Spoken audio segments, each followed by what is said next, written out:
How to log in to Pepperstone account. Hi everyone, welcome back to another video from Trading for Beginners.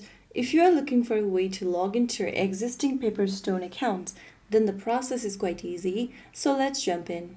First of all, launch open a web browser on your computer or your device, and in the URL box, type in pepperstone.com and search. You'll then end up in the official website for Pepperstone. Go to the upper right corner and click the login button.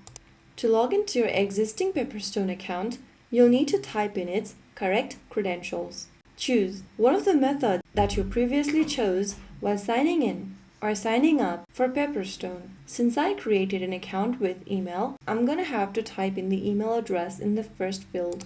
Type in your correct email address for your Pepperstone account, and on the next field, type in your password. If you don't remember your password, click on the Forgot Password link and follow the password reset process and regain access back to your account. After typing down your credential, click Login, and within a few seconds, you'll be logged into your Pepperstone account.